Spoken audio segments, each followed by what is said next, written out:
betu dwase nipa besa henum samre wo manya omo nkrata wo mbe quantity ma be asrafo anopai ensem we ni afoforo ka ye bi editi edi share ne aboabo no de beso mu se Owia television and precise 105.9 FM ya no pa no nsia Kaseɛ boy de nase no ebe ma dwabero bank omo na so ye mu a adwuma ye de ebrew anopai akeka 40 nkamede de adwoa nyako abron maamene ebusia pani owusu aduomi ye frase na asem ye no mu asukọ ye hyase de afri military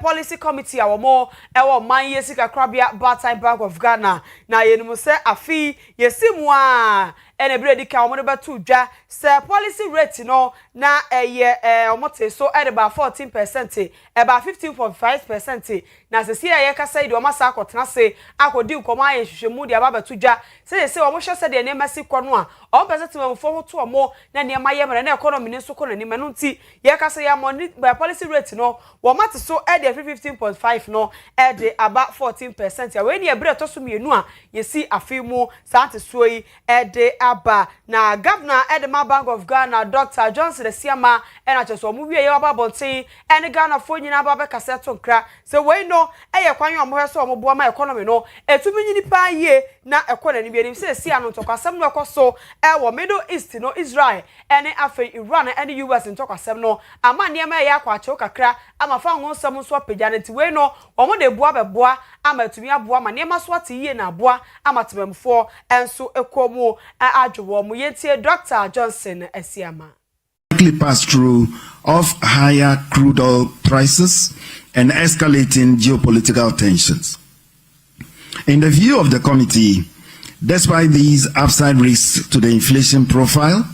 the favorable domestic macroeconomic conditions, and also the high prevailing real interest rates, these provide scope to ease the policy rate further. Consequently, the MPC decided to reduce the monetary policy rate by 150 basis points to 14%. The committee will continue to closely monitor developments, especially in the Middle East, and its potential implications on the inflation outlook. Edema Bank of Ghana Dr. Johnson Esiama ne etes wo no so di nchemu ahodo a efa de nti apanyufo sisa gyina so policy rate no omote so e de 15.5 amana aba bedu 14% no ho sem e de koya yekotie yi na wiase sikakra bia Kaseɛ no so panyimpa a woda no na dantote ano na ne timu bobew na onim die English Broni Cancer Managing Director and Chief Knowledge Officer World Bank here owura your friend say Pascal Dinahao wono so abo man Ghana mra hye bedwane ne Ghana fo nyina anoba se wo moda so agina wo namro so pampe no mbere ni ombetumi bia se wiase sikakra bia Kaseɛ no na wo mo de wo mo chita e de ama Ghana abre biara ye behia wo mu. But more importantly, because of the principles of the World Bank, we place great value on our relationship with parliaments and the need to engage not only with government but with parliament itself. And this is why we have put in place, along with our colleagues in the Foreign, Commonwealth and Development Office of the United Kingdom, a programme of funding to support capacity in 5 parliamentary committees. Friends, Pascal Dinahao, na no esiwie no no nyamfo mahama ayarega a oda edom dodo na no wo man Ghana mra hye bedwafie nso ede to nanim ene ewiase sikakra bia Kaseɛ anim se ewom se wono ye NDC ni edom dodo no wo no aban ene wa aban mu a wo no bo adwuma yie nanso mba mu modern se omba ma aban nani ada ho na wo no makaka aban no se wo kye a e wo sikasɛm se na be wo bedi wo nso no ma hye wo nso na niema atimi akonkan ede ama oman ni nyina. The problem of our country has always been the mismanagement by people put in charge of running the country. If, as leaders, we have a clear sense of our priorities and we engage partners on the basis of our priorities, we will be able to make great strides. And that is exactly what this government is determined to do. Ma ayarga no si ya wo kan yesa trimuda kankan e ma henkan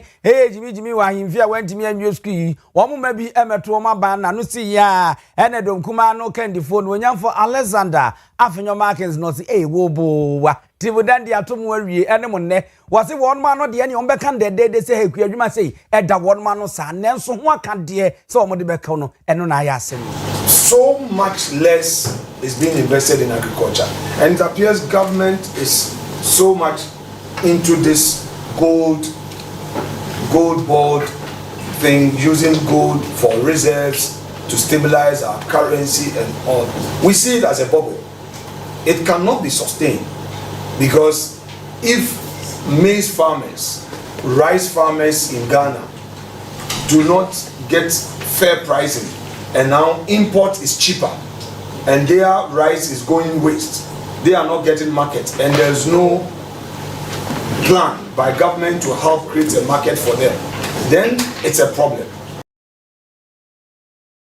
Alexander afenyo Markins na motene nkansa na good board oni yedi yesiga sem yezu ene na nanom akuafo kra wonu do mfuo nua mu wonu mo na aka afuo maka buo mu yetimi nto ene port ne yarete ne ma so ntibasa de a entwimfam nko na firi nkrofo ama so mo ba monyo na monye ho adwuma yeto so na yakwa hode ne ensemo na yenum se aban ne ba ye wo hwe ye ne wo hwe eja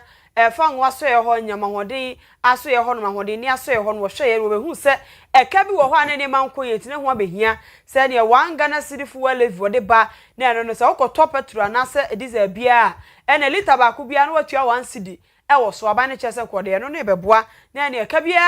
wa hode ni aso ye ho no wo de akwa kotua da so ginam ye ka sei dom kuma wo mra hye bedwafie aba be kasa mo kacha ban se bredu sa ban yi sa levi no edi fru o ma adrafo ko mu ha wo mo maso mo kenya ne se ni se no fa ngo bo no enam ntokasem ne ekoso ama ewa ma hodro so no nam so ama bo ni mu apagya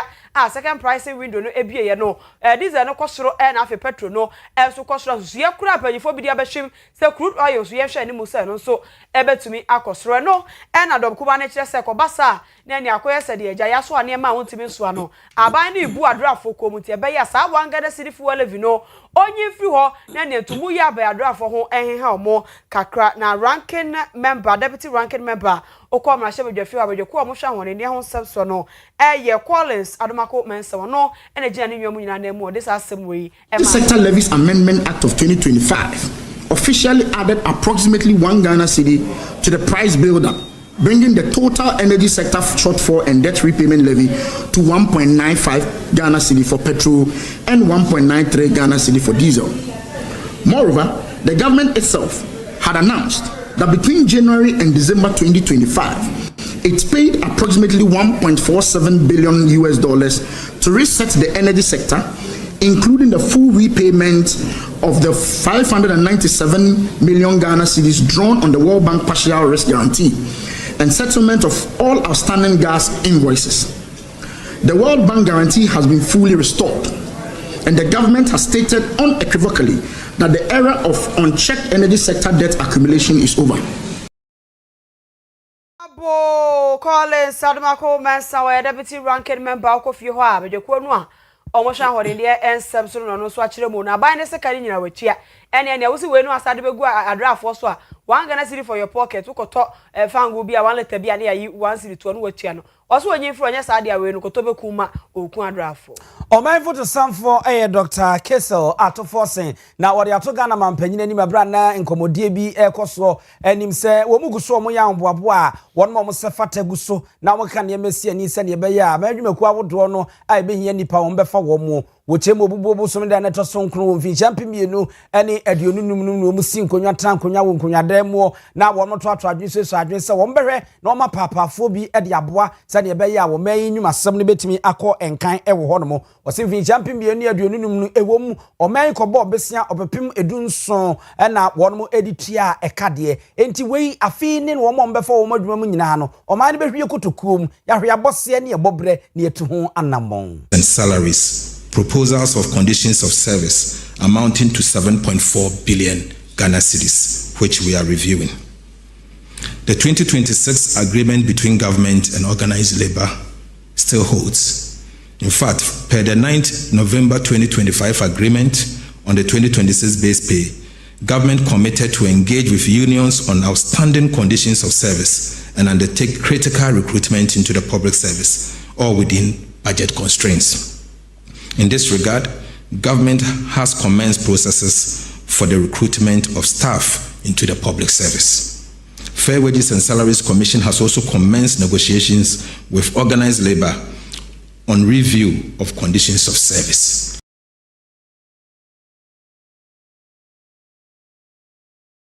Forcing. That's a adio. Anna, ye Kaseɛ ni akuya baby, dia ni Kaseɛ. Anna just ye training Kenti Dr. Kaseɛ. Yaba Kaseɛ bono ko edokuma na fam bi we ni enim se PURC wo mo babo amane na wo twetwe mo se yenhwe ne mo se Easter bosome po no aye ba besimu no ne de kan no a yebehu se ye ensuo ebo ene anyinamahode ebo no ebeba fom kra na omo krata no omo de bae no omo be kire mo se ensuo bo no ebeba fom ebeye se 4.81%. Na fe enkane abone so aba form 3.06% ye no eja ke fa ne sa ka ye ni gisemu a oman yi ke bedi ahurusie no don kuma so aba bonten abekire se da bi e wo busa PURC for the abeto ja se ebe fa ba form de ne so ye hwe figures ye keka ye dia I said wato bo eri abo osono ata so wonya hwe wo nko ba aha sa bi na edom kuma no ese eri ache PURC enu to mo so mo ka kira ban ne so mo hwe na ne ente so no emra bu fi se kane abo den dodo ensuo bu den dodo to prepared go so say o bo wani ene say sare nyina ye befua a tese no akoye ade a hatemamufo paa no tudom kuma na sori a wo mo ka che panyifo say de o musika na de ente so no de ye ya je adase na so sha wo mo sa enko na wo mo emrebim Dr. Collins adomakomensa ono de kan sa asemi. PURC applied the projected exchange rates of 15.6974 Ghana cedi to the dollar, when the actual interbank average was 13.5166, and over projection of 2.18 Ghana cedis. In quarter 4, the commission projected 12.3715 Ghana cedi to the dollar, against an actual of 10.8733, and over projection of 1. The effect of these inflated assumptions is that Ghanaian consumers were charged tariffs based on an economic reality that did not exist. The cedi was stronger than the PURC said. Inflation was lower than the PURC said, and yet tariffs were set as though the worst case scenario had materialized. Member and as a deputy ranking member, I call myself Jeffrey Abijoku, when the near Sam Soyera Collins, Adomako Mensa. Asafo ampanyimfo guso na wonu reso mbenya maburu bia fa wo mo no ma beboa ama adwuma na timi akonkan ne worum guso na ne dia baba betodwa na efiri asafo aso ye timu a nipa be sa henum de se worum wada ho ama eneye wo mo de wo nkrata de ama wo mo a ya trotro ne me behia wo mo na beboa wo mo wo so mo koto prospectus no na wo mo ede eko agentete training se de english broni kan na enya asem kotwa ne abusumi nsia na omugum aho ya sa na afi won ma beye ya na eniema atimi akonkan na wukọ asrafo adwumakuo no mu a panyi kwanchefo a won na bankita mudie ene wo mo ene wo manfo ntem a ye friend se Veronica Azo wa cheche nsenu mu ene ne ekode a kire.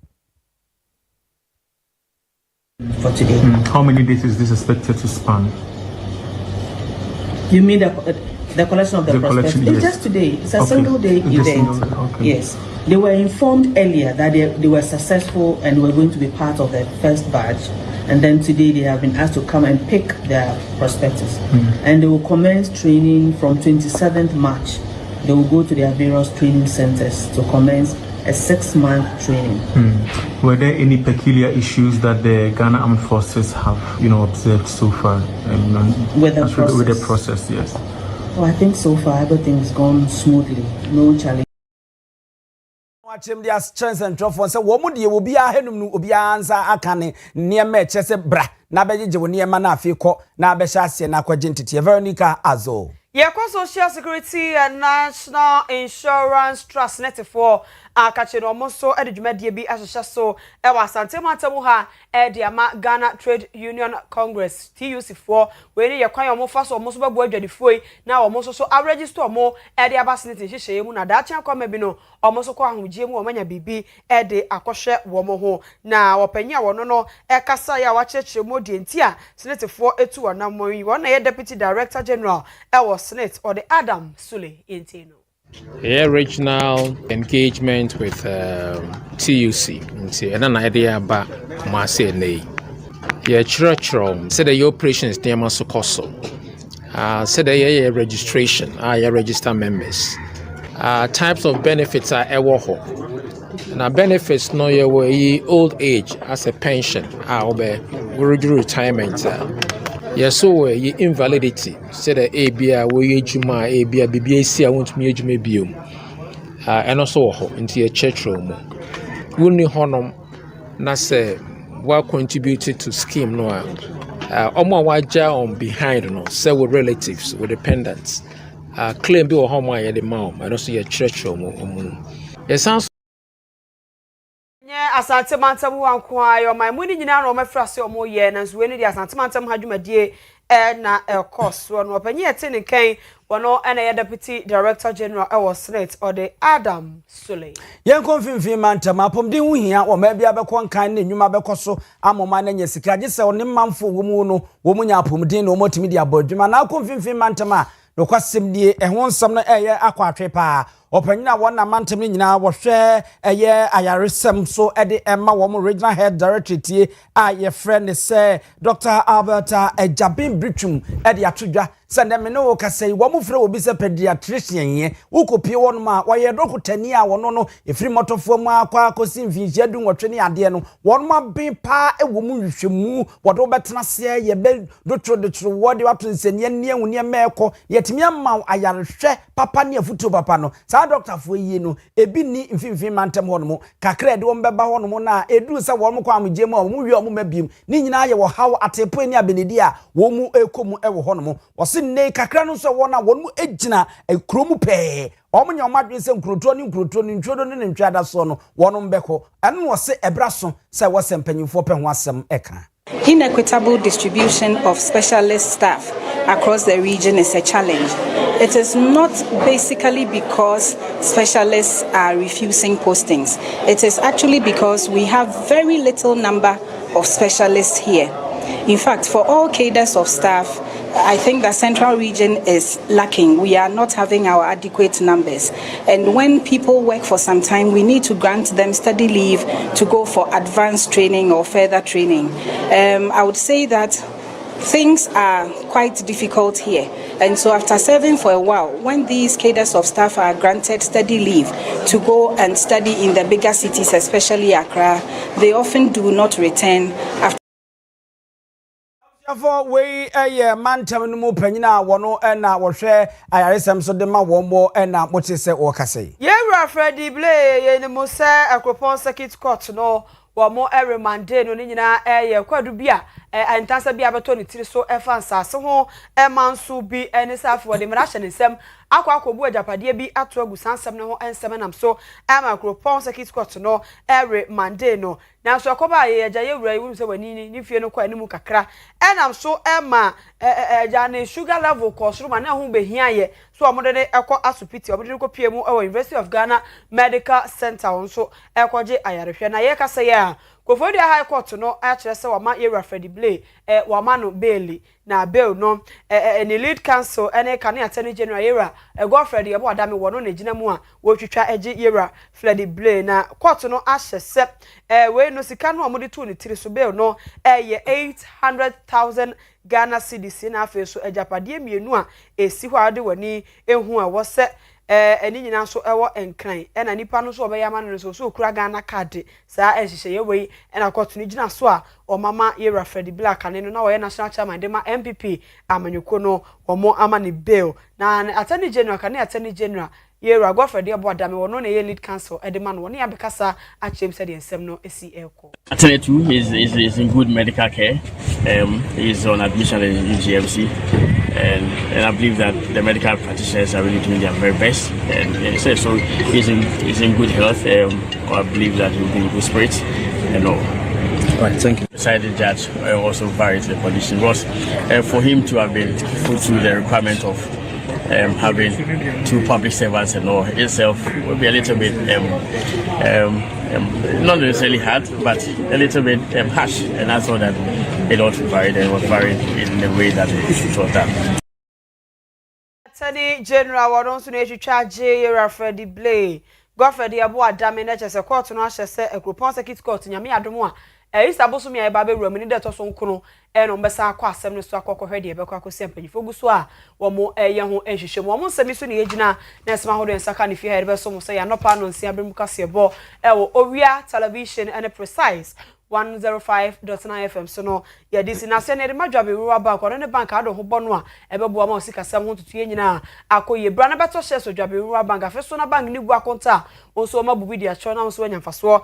de free so mo sanso we face deposit nyama hodo bia ebeboa wa ma wadwuma a wo ye no akoye no dwabe ruwa bank na ebebo ma yadwuma mfihia aduana ba ku netu wugidi sampa obetumi do ho ato wo mo eso na face deposit no ba 6 months na apa ebe ma 3 months and afifie bebre so dia ni nyina kwanya wo ho a ebeboa de de kwansa wo mo na ekọ nhyehyeye me na mde me ho de misika sei na me percentage bank no beti ase ama wo mo ne wo aye adwuma safra mo 0544 745 856 0544 745 856 and 0242 387 498 na share so na person to afa phone no na dial *389 *984 hash